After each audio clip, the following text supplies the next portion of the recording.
काबू का पिया दूध, जहां होता है भक्तों के लिए अमृत।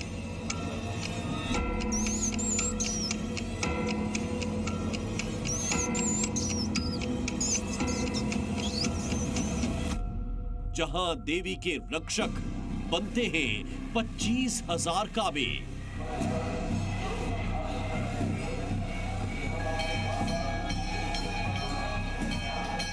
यमराज से देवी का लोहा और काबों के पुनर्जन्म का रहस्य क्या?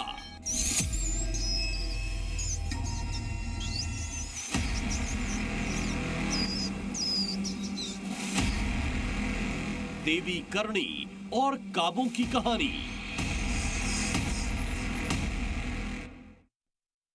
और अब बात करेंगे जी न्यूज की खास पेशकश की। मैं निधि आपके साथ और मेरे साथ है अनुपमा झा। करणी देवी मंदिर की बात करेंगे और 25,000 चूहों के रहस्य पर आपको स्पेशल रिपोर्ट हम दिखाने वाले हैं। करणी देवी मंदिर में चूहों को काबा कहा जाता है। काबा यानी कि बच्चा। मान्यताओं के मुताबिक करणी देवी की संतान। लेकिन क्या है देवी दुर्गा का अवतार मानी जाने वाली मां करणी और मंदिर में रहने वाली काबों का कनेक्शन? इस स्पेशल रिपोर्ट के जरिए हमने समझने की भी कोशिश की, आपको समझाएंगे भी। और इस दौरान जो सबसे हैरान करने वाली बात रही है वो ये कि काबे तो दिखने में आम चूहों जैसे ही हैं, लेकिन गौर से देखने पर ऐसा लगता नहीं है। तो देखिए हमारा ये स्पेशल रिपोर्ट।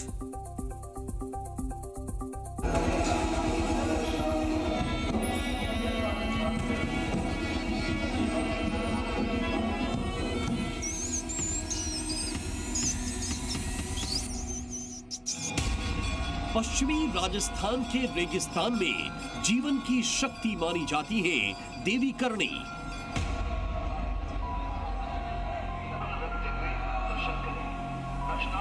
इसी आस्था के साथ यहां पूरे साल लोग आते हैं।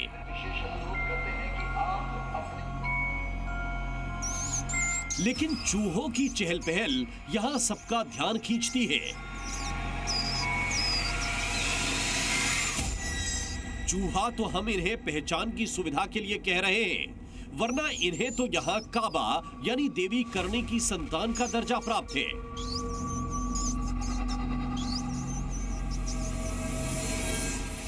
इनकी महत्ता इतनी है कि मंदिर में जगह जगह साइन बोर्ड लगाकर हिदायत दी गई है, काबू का ध्यान रखते हुए आप पांव घसीटते हुए चलें। आप अंदाजा लगा सकते हैं कि मंदिर में रहने वाले काबे यानी कि चूहे कितने पवित्र माने जाते हैं। यहां इनकी तादाद 1-2 नहीं बल्कि 2500 के करीब मानी जाती है। अब सोचिए, इतनी तादाद में चूहे 100 बीघों में लगी फसल को भी बर्बाद कर सकते हैं। लेकिन इस छोटे से मंदिर के प्रांगण में ये प्रसाद वाले भोग, दूध और तय जगह पर पानी के सिवा कुछ नहीं खाते। यहां तक कि आने जाने वाले लोगों के पास से गुजरकर भी कभी ना तो उन्हें नुकसान पहुंचाते हैं और ना ही डरते हैं। किसी भी तरह की डरने की बात यहाँ पर है नहीं। आप देखिए तमाम चूहे इस जगह पर, आप देखिए जो भोग दूध का लगाया गया है वो प्रसादी ले रहे हैं, और अगर मैं टच भी करूं तो ये कुछ नुकसान नहीं करेंगे। ये एक बड़ा चमत्कार है। चूहों की इतनी बड़ी तादाद, फिर भी पूरे मंदिर में इतनी व्यवस्था। यहां आने वाले श्रद्धालु इसे देवी का चमत्कार ही मानते हैं। हैरानी यह भी है कि चूहों का जूठा भोग कभी नुकसान नहीं करता। चूहों का जूठा दूध, पानी पंचामृत माना जाता है। मंदिर के चूहे कभी बीमार नहीं पड़ते। चूहों की वजह से यहाँ कभी प्लेग नहीं हुआ। गुजरात से प्लेग पीड़ित चूहे यहाँ आकर ठीक हो गए।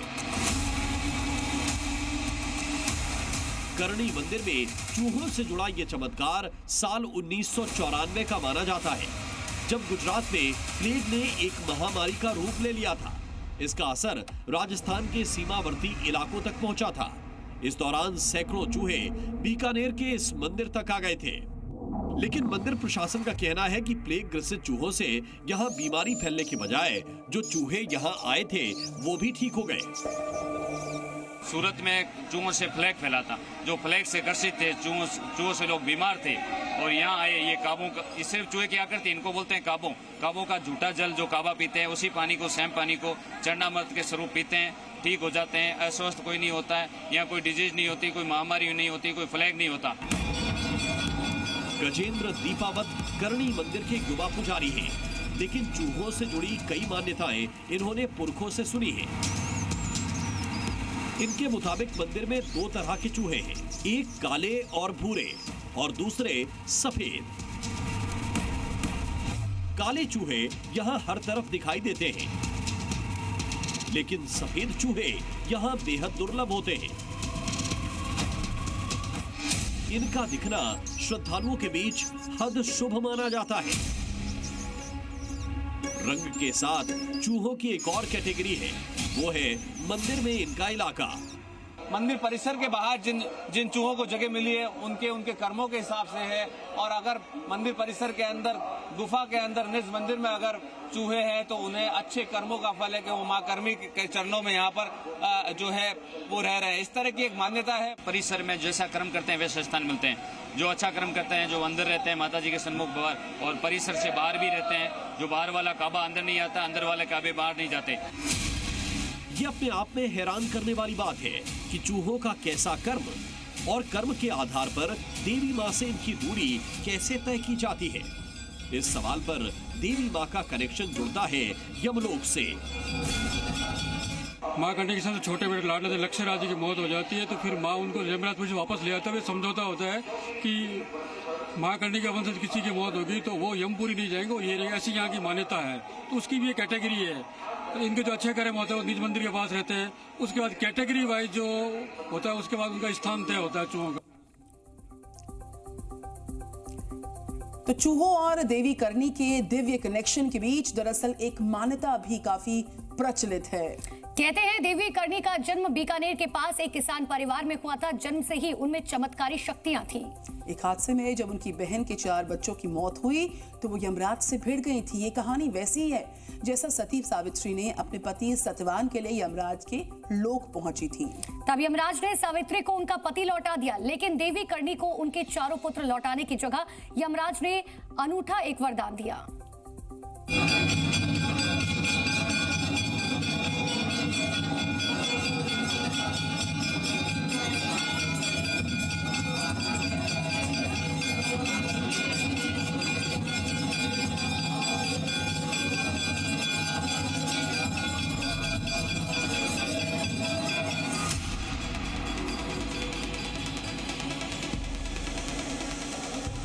मंदिर के जिस हिस्से में ये गुफा है और गुफा में जहां मां करणी की मूर्ति स्थापित है, मान्यता है कि मां करणी ने यहां 100 साल तपस्या की थी। एक तरह से ये एक युवा लड़की का हठ योग था। जब तक बहन के 4 बेटे जिंदा नहीं होते तब तक वो तपस्या से नहीं हटेंगी। इधर देवी करणी की तपस्या चल रही थी, उधर यमलोक में हलचल मची हुई थी। यमराज के सामने परेशानी ये थी कि किसी मरे हुए शख्स को वापस जिंदा करने से तो प्रकृति का नियम भंग हो जाएगा, लेकिन देवी करणी को अपने बेटों से कम पर कुछ भी मंजूर नहीं था। हालांकि यमराज ने वो 4 बच्चे तो वापस नहीं किए, लेकिन देवी करणी को एक वरदान दिया कि उनके वंशज में किसी की मौत होगी तो चूहे के रूप में जन्म लेंगे, और जब चूहे की मौत होगी तो उसका जन्म मां करणी के वंश में होगा। ये मंदिर अपने आप में अद्भुत है, अविश्वसनीय है, कल्पनीय है। और करणी जी ने यहाँ 151 वर्ष 6 माह 2 दिन तक अपने सशरीर सामान्य रूप में रहे थे और उन्होंने हजारों चमत्कार किए थे। आप इस मंदिर में जो चूहे देख रहे हो, इनको यहाँ चूहा नहीं बोलते, इनको बोलते हैं काबा। देवी करणी का जो चमत्कार आज तक साक्षात है वो है ये चूहे, जिन्हें काबा यानी देवी मां के बच्चे माना जाता है। खासतौर पर राजस्थान के चाण समुदाय में इन चूहों से जुड़ी विशेष आस्था है। ये आस्था इसलिए क्योंकि देवी करणी का जन्म चाण समुदाय में ही हुआ था। पहले इस समुदाय की देवी हिंगलाज थी, जिनका मंदिर अभी पाकिस्तान में है। देवी करणी के लिए मन्नत भी इनके माता पिता ने हिंगलाज मंदिर में ही मांगी थी। उस समय लोगों के व्यवसाय कृषि और पशुपालन पर आधारित थे। और बरसातें कम होती थी, तो जन कल्याण के लिए, गो कल्याण के लिए अक्सर जो हमारी जाति है, चांद जाति में अवतार हुआ करते थे। तो हमारे चांद परिवार में करणी माता का अवतार हुआ। करणी माता का 21 महीने बाद जन्म होने वाला है, यानी विक्रम संवत के अनुसार 1444 आश्विन 7 शुक्रवार को करणी माता का जन्म हुआ था। जन्म होने के पश्चात जहाँ स्थिति खराब थी वहाँ ठीक हो गई, गायें दूध भी देने लगी, बरसातें भी होने लगी। राजस्थान में देवी करणी को दुर्गा का अवतार माना जाता है। उनके चमत्कारों के चर्चे की वजह से बीकानेर के महाराजा गंगा सिंह भी उनके भक्त बने। महाराजा बीकानेर ने ही देवी करणी का विशाल मंदिर बनवाया। पूरा मंदिर संगमरमर से बना है और इसका भव्य द्वार चांदी की परतों से तैयार किया गया है। करण देवी आज भी राठौर वंश की कुलदेवी हैं। कहते हैं कि जब से यह मंदिर यहाँ बना है तब से चूहे यहाँ हैं। इनकी संख्या न तो कभी बढ़ी है और न ही कभी कम हुई है। इन चूहों की विशेषता यह भी है कि सुबह 5 बजे मंदिर में होने वाली मंगला आरती और सांध्या आरती के समय चूहे अपने बिलों से निकलकर बाहर आ जाते हैं।